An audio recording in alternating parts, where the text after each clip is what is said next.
Hi, I am Lucio. I am a computational astrophysicist and I work at the University of Zurich.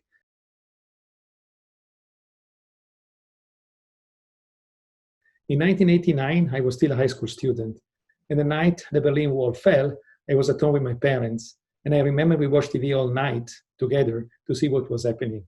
I can't forget the excitement and the joy of people climbing to the other side.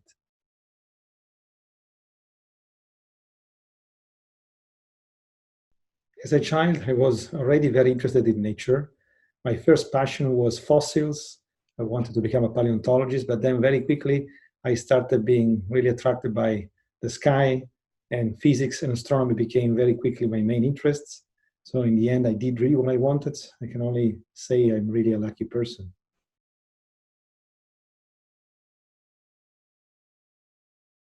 My research breaks the wall of supermassive black hole binaries.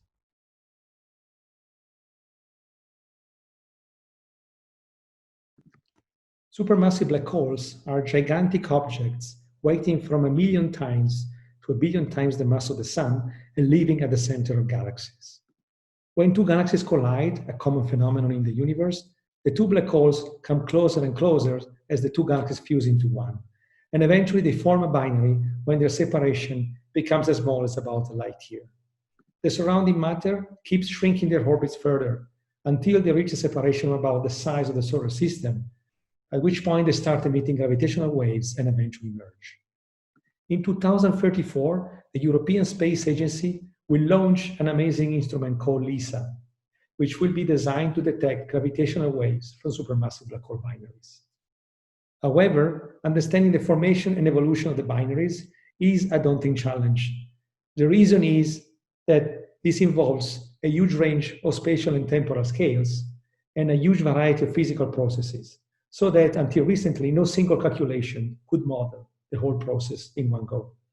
We designed the first multi-scale simulations capable of following the entire evolution of the binary up to the stage of gravitational wave emission by leveraging the power of the fastest supercomputers in the world, like Pittsdale, which can perform more than 20 quadrillion operations per second.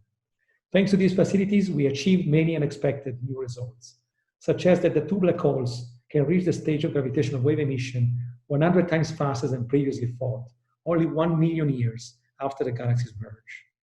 But some other times the process is inefficient. For example, when the two galaxies don't have enough dark matter at the center, the two black holes don't form a binary at all, and they just stall at large separations. Other times, such as in primordial galaxies, gas clouds push the black holes away many, many times until a third one comes in from a subsequent galaxy merger and the binary never forms. Overall, our work has established a new, unexpected link between the nature of galaxies and of galaxy formation and the origin and evolution of supermassive black hole binaries.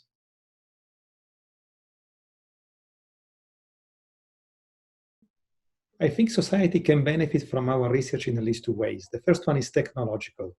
By pushing our simulations to the limits of supercomputing technology, we are helping to develop new programming frameworks that very soon will land on your laptop.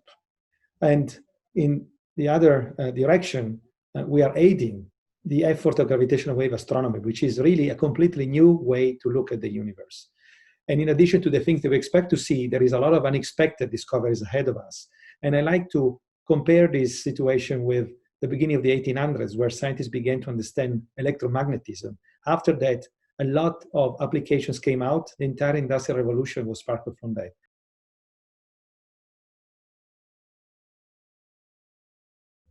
There are many open questions, but there is one particular challenge ahead of us. That is how to turn the results of simulations into a fully predictive model that can tell us how many binary sources of a certain type will LISA be able to detect. In order to do that, one would have to run an enormous number of supercomputer simulations to explore all possible pathways. This is not possible in practice. So we need a complementary approach that somehow fills the missing parameter space. And I think this has to come from artificial intelligence methods, some advanced neural networks that are combined with the simulations. So how to do that is really what keeps me awake at night most of the time.